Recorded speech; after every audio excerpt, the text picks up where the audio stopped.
ಸರ್ಕಾರದ ಯೋಜನೆಗಳಿಗಾಗಿ ಭೂಮಿ ಕಳೆದುಕೊಳ್ಳುವವರಿಗೆ ವಿಶೇಷ ಪ್ಯಾಕೇಜ್ ಕಲ್ಪಿಸುವ ವ್ಯವಸ್ಥೆ ಸರ್ಕಾರ ಮಾಡಬೇಕೆಂದು ಮಾಜಿ ಶಾಸಕ ಕೈಲಾಶ್ ನಾಥ್ ವೀರೇಂದ್ರ ಪಾಟೀಲ್ ಹೇಳಿದ್ದಾರೆ. ಕುಶಾಲನಗರದ ಕನ್ನಡ ಸಿರಿ ಸ್ನೇಹ ಬಳಗದಿಂದ ಕರ್ನಾಟಕ ಸುವರ್ಣ ಸಂಭ್ರಮ ಅಂಗವಾಗಿ ಬುಧವಾರ ಹಾರಂಗಿಯಲ್ಲಿ ಏರ್ಪಡಿಸಲಾಗಿದ್ದ ಕೃಷಿ ಅಭಿವೃದ್ಧಿಗಾಗಿ ಹಾರಂಗಿ ಜಲಾಶಯದ ನಿರ್ಮಾಣಕ್ಕೆ ಕಾರಣಕರ್ತ ಮಾಜಿ ಮುಖ್ಯಮಂತ್ರಿ ವೀರೇಂದ್ರ ಪಾಟೀಲ್ ಜನ್ಮ ಶತಮಾನೋತ್ಸವ ಆಚರಣೆಗೆ ಚಾಲನೆ ನೀಡಿ ಮಾತನಾಡಿದರು. ತಂದೆ ವೀರೇಂದ್ರ ಪಾಟೀಲ್ ಅವರು ಜನತೆಗೆ ಸಲ್ಲಿಸಿದ ಸೇವೆಗಾಗಿ ಇಂಥದ್ದೊಂದು ಗೌರವ ದೊರೆತಿದೆ. ವೀರೇಂದ್ರ ಪಾಟೀಲ್ ಜೀವಿತಾವಧಿಯಲ್ಲಿ ನೀರಾವರಿ ಸೌಲಭ್ಯ ಕಲ್ಪಿಸಲು ಸಾಕಷ್ಟು ಹೋರಾಟವನ್ನ ನಡೆಸಿದ್ರು.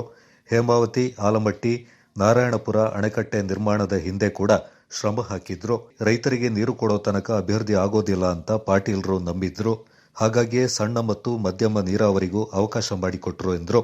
ಈ ಒಂದು ಬಳಗದವರು ಇಂತಹ ಒಂದು ಒಳ್ಳೆ ಕಾರ್ಯಕ್ರಮ ಮಾಡಿದ್ದಕ್ಕೆ ಅವರಿಗೆ ನಾನು ಅಭಿನಂದನೆಗಳನ್ನ ಸಲ್ಲಿಸ್ತಾ, ಈ ಒಂದು ಕಾರ್ಯಕ್ರಮದಲ್ಲಿ ನಿಜಕ್ಕೂ ಕೂಡ ಈ ವೀರೇಂದ್ರ ಪಾಟೀಲ್ರವರ ಈ ಸಂಸ್ಕೃತಿ ಬೆಳಿಬೇಕು.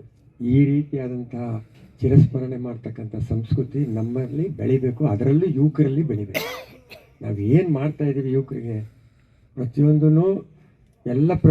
ಈ ಮೊಬೈಲಲ್ಲಿ ಸಿಗೋದ್ರಿಂದ ಯಾರು ಏನು ಮಾಡೋಂಗಿಲ್ಲ, ಯಾಕೆ ನೆನೆಸ್ಕೋಬೇಕು, ಹೆಂಗೆ ಮಾಡಬೇಕು ಅನ್ನೋ ಮನೋಭಾವ ಕೆಲವರಲ್ಲಿ ಬರ್ತದೆ.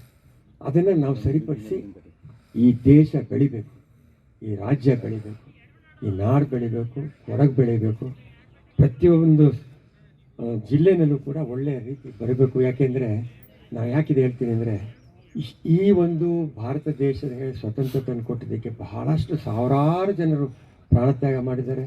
ಬಹಳಷ್ಟು ಜನ ಮೇಧಾವಿಗಳು ಪ್ರತಿಯೊಬ್ಬರು ಕೂಡ ತ್ಯಾಗ ಮಾಡಿದ್ದಾರೆ, ಬಲಿದಾನ ಮಾಡಿದ್ದಾರೆ. ಅಂಥ ಬಲಿದಾನದಿಂದ ನಾವು ತಗೊಂಡಿರ್ತಕ್ಕಂಥವರು ಈ ದೇಶನ ಸಾವಿರಾರು ವರ್ಷಗಳವರೆಗೆ ನಾವು ಉಳಿಸ್ಕೋಬೇಕು, ಬೆಳೆಸ್ಕೋಬೇಕು. ಮಾಜಿ ಸಚಿವ ಎಂಪಿ ಅಪ್ಪಚ್ಚರಂಜನ್ ಮಾಡಿ ಕೆಲಸ ಮಾಡುವವರು ಒಬ್ಬರು, ಉದ್ಘಾಟನೆ ಮಾಡುವವರು ಮತ್ತೊಬ್ಬರು. ಹಾರಂಗಿ ಅಣೆಕಟ್ಟೆ ವಿಷಯದಲ್ಲೂ ಹೀಗೇನ ಆಯಿತು ಎಂದರು. ಅದನ್ನು ಚಿಂತನೆ ನಾವು ಬಿಡಬೇಕಾಗ್ತದೆ. ಚೀಫ್ ಪ್ರಾಪರೇಟರ್ನ ಬಿಟ್ಟು ನಾವು ಸಾಲಿಡ್ ಆಗಿ ಅಭಿವೃದ್ಧಿ ಮಾಡೋದು ಚಿಂತನೆಯನ್ನು ಮಾಡಿದರೆ ಎಲ್ಲ ಸಮಾಜವೂ ಕೂಡ ಅಭಿವೃದ್ಧಿ ಆಗುತ್ತೆ, ಅದರಲ್ಲಿ ಡೌಟೇ ಇಲ್ಲ ಹೇಳಲಿಕ್ಕೆ ಇಚ್ಛೆ ಪಡ್ತೀನಿ.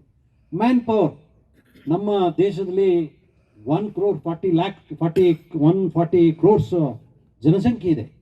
ಅಂಥ ಜನಸಂಖ್ಯೆನ ಮ್ಯಾನ್ ಪವರನ್ನು ನಾವು ಯೂಸ್ ಮಾಡುವಂಥ ವ್ಯವಸ್ಥೆನ ಮಾಡಬೇಕಾಗ್ತದೆ. ಪಿರಿಯಾಪಟ್ಟಣ ಮಾಜಿ ಶಾಸಕ ಎಚ್.ಸಿ. ಬಸವರಾಜು ಮಾತನಾಡಿ, ಸೇವೆ ಮಾಡಿದ ಜನರ ಸ್ಮರಣೆ ಮಾಡಿಕೊಳ್ಳುವ ಮನೋಭಾವ ಈಗ ವಿರಳ ಆಗಿದೆ. ಈ ಸಂಸ್ಕೃತಿ ಯುವ ಜನಾಂಗದಲ್ಲಿ ಬೆಳೆಯಬೇಕೆಂದರು. ಕನ್ನಡ ಸಿರಿ ಸ್ನೇಹ ಬಳಗದ ಅಧ್ಯಕ್ಷ ಬಿಎಸ್ ಲೋಕೇಶ್ ಸಾಗರ್, ಹಾರಂಗಿ ನೀರು ಬಳಕೆದಾರರ ಮಹಾಮಂಡಲ ಅಧ್ಯಕ್ಷ ಚೌಡೇಗೌಡ, ಕೂಡಮಂಗಳೂರು ಗ್ರಾಮ ಪಂಚಾಯತ್ ಅಧ್ಯಕ್ಷ ಭಾಸ್ಕರ್ ನಾಯಕ್, ಜಿಲ್ಲಾ ಪಂಚಾಯತ್ನ ಮಾಜಿ ಅಧ್ಯಕ್ಷೆ ಕೆಪಿ ಚಂದ್ರಕಲಾ, ಮಾಜಿ ಸದಸ್ಯ ವಿಪಿ ಶಶಿಧರ್ ಮತ್ತಿತರ ಪ್ರಮುಖರು ಈ ಸಂದರ್ಭ ಪಾಲ್ಗೊಂಡಿದ್ದರು.